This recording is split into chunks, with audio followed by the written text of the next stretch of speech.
Before he became a country legend, Merle Haggard was inmate number A45200 at San Quentin State Prison. Long before the fame, the awards, and the anthems of the working class, there were prison walls, addiction, and choices that nearly destroyed him. He turned his life around and became one of the biggest icons in country music. But the story behind that transformation was darker than most fans ever knew. He died 10 years ago. Now his fifth wife is finally saying out loud what many believed all along. Merle Haggard had a rough childhood. Merle Haggard was born on April 6, 1937, into a family that had very little. They lived in California in a converted railroad boxcar, an unusual home that his father, James Haggard, learned about through someone at church who wondered if the old train car could be turned into living space. What was meant to be temporary became permanent. The family worked hard to remodel it, fixing it up piece by piece until it truly felt like home. Then, tragedy struck. In the spring of 1946, when Merle was just 9 years old, his father suddenly fell ill. Merle later remembered sensing that something was wrong even before he reached the house that day. When he walked inside, he saw something he had never seen before: his father crying. James had suffered a stroke while driving, but somehow managed to get himself home before collapsing. He was rushed to the hospital. A few days later, he died. The loss shattered Merle. Years later, he would say that something left his world that day, something he was never able to replace. In an interview with Rolling Stone's Jason Fine, Haggard admitted that he often wondered how different his life might have been if his father had survived. Merle Haggard's family didn't approve of music. As a boy, Merle Haggard felt an unexpected pull toward music. What made it even more curious was that music wasn't really encouraged in his home. Before his father's death, neither of his parents seemed especially enthusiastic about it. His mother, in particular, was wary of musicians. She associated music with rebellion and didn't like the idea of their acquaintances gathering to play songs. To her, that world felt unstable, even dangerous. His father, James, rarely spoke about music either. He never openly praised entertainers or showed much interest in performing. On the surface, it seemed like music simply wasn't part of the family's identity. And yet, Merle sensed something different. In an interview with GQ, he later reflected on the way his father would sometimes look at performers, or even just at the world. There was something in his eyes, something unspoken. Merle believed his father may have quietly longed for a life in the performing arts but never allowed himself to pursue it. Family responsibility and his wife's firm views left no room for that kind of rebellion. "I think they were interesting to me because I'd seen that look in his eye," Haggard once said. "I didn't know what it was about." Merle Haggard was rebellious. After his father's death, Merle Haggard changed. The house no longer felt like home. Something steady had disappeared, and he began looking for belonging elsewhere, usually in the wrong places. As a preteen, he started acting out. Petty theft, truancy, running away. By the time he was 11, his mother felt she had no choice but to send him to juvenile authorities, describing him as incorrigible. It wasn't the last time he would see the inside of a cell. As a teenager, he spent more time in detention, even managing to escape once. But each act of rebellion only pushed him deeper into trouble. In 1957, he was convicted of robbery and sent to San Quentin State Prison. He didn't know how long he would be there. It turned out to be 3 years. Prison hardened him, but it also changed him. In his 2011 autobiography, My House of Memories, Haggard wrote about watching a fellow inmate escape, only to be captured after killing a highway patrol officer. The man was sent to death row. Seeing someone he knew walk toward execution shook him deeply. That moment, along with the violence and despair he witnessed behind bars, forced him to confront the direction his life was heading. Merle Haggard was inspired by Johnny Cash.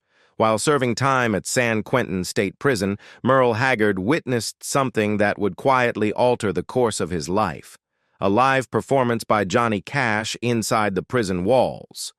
It was New Year's Day, and the atmosphere inside San Quentin shifted the moment Cash walked in.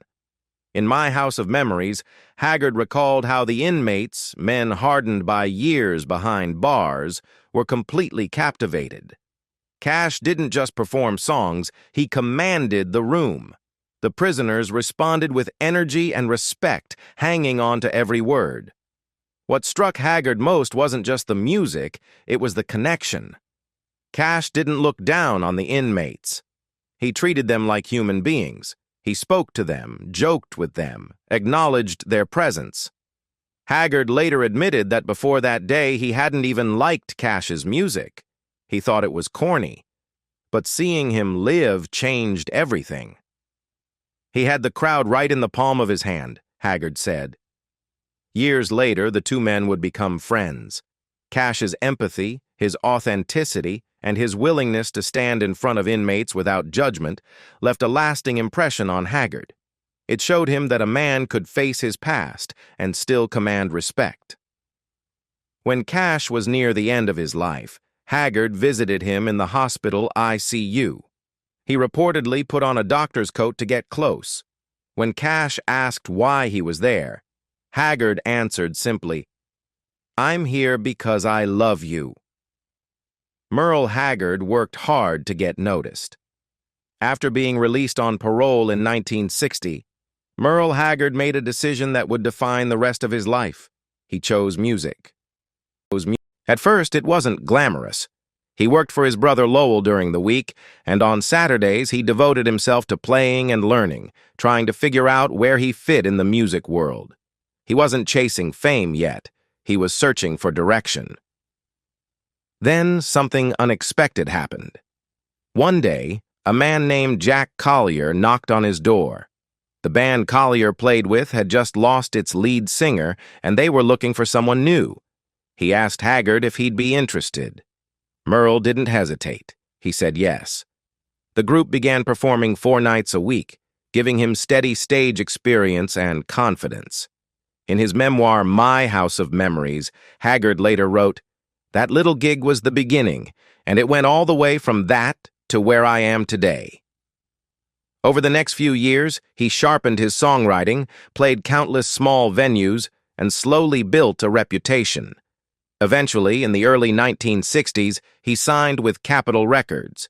His first major breakthrough came with the song Sing a Sad Song. It didn't instantly turn him into a household name, and at the time it was his only real hit. But it proved he could connect with listeners, and more importantly, it gave him momentum for what came next. Merle Haggard had a rocky personal life. Merle Haggard never had a calm love life. Even while he was still in prison, his first marriage was unraveling. His wife at the time, Leona, became pregnant by another man. The relationship was volatile from the start, filled with jealousy, arguments, and explosive moments. One incident nearly ended in tragedy. During a heated fight while they were traveling, Haggard raised his hand as if to strike her. In response, Leona jumped from the moving car, reportedly going around 50 miles per hour.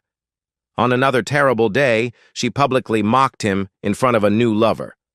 Enraged, Haggard lost control and began to choke her.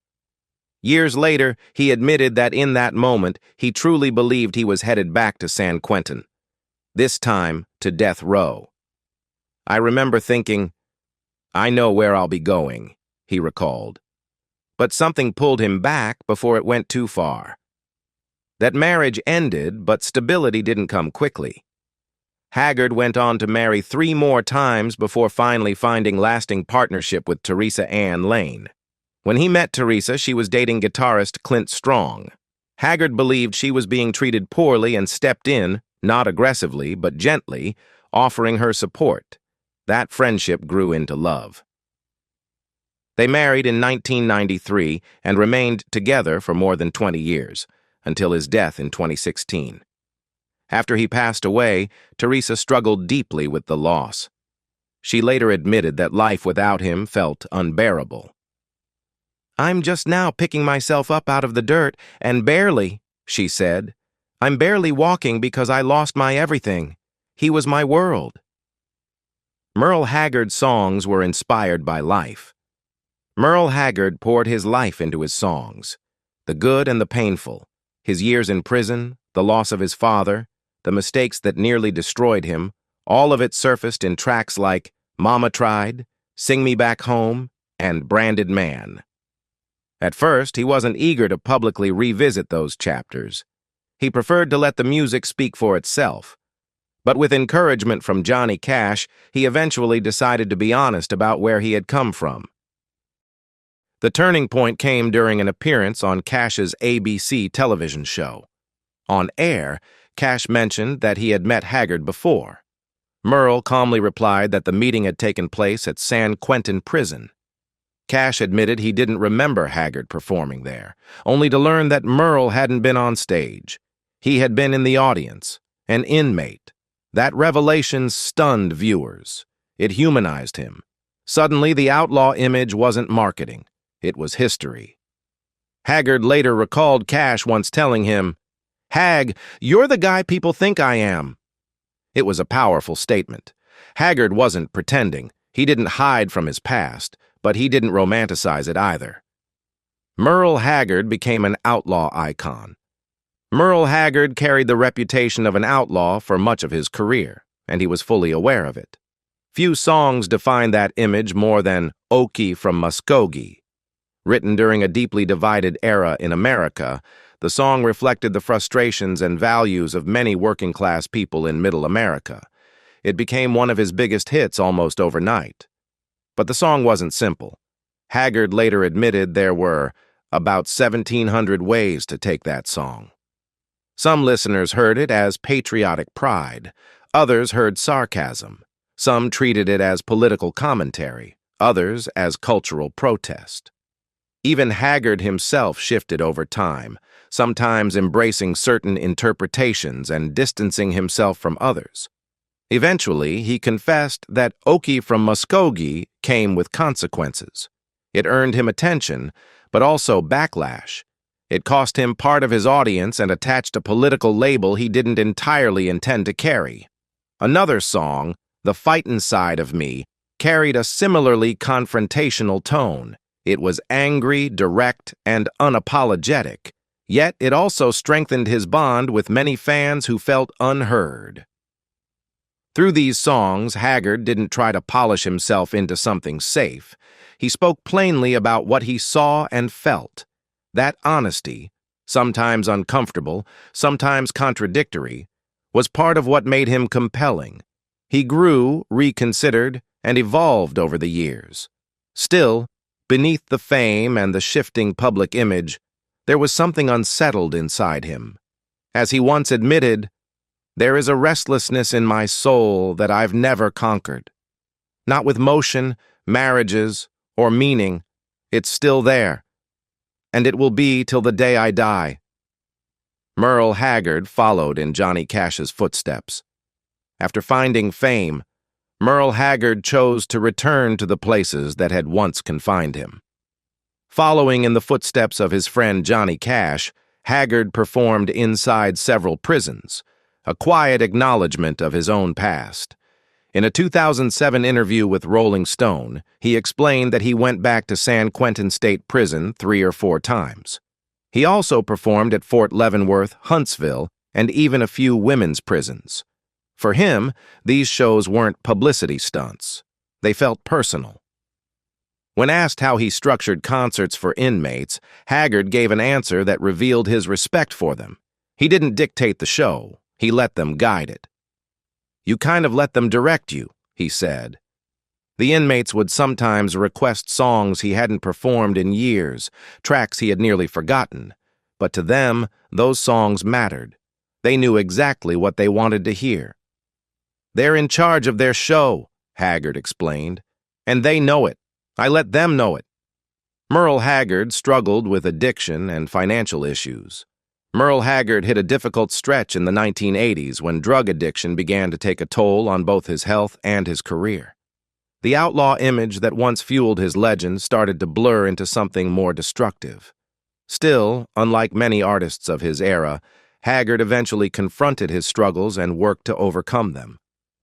In 2015, country star Luke Bryan stirred controversy when he commented on the outlaw label often associated with Haggard and others like Willie Nelson and Waylon Jennings. Bryan said that if people wanted outlaw country, they should listen to those legends, adding that he didn't do cocaine and run around so he wouldn't pretend to be something he wasn't. His remarks sparked backlash, and he later clarified them online.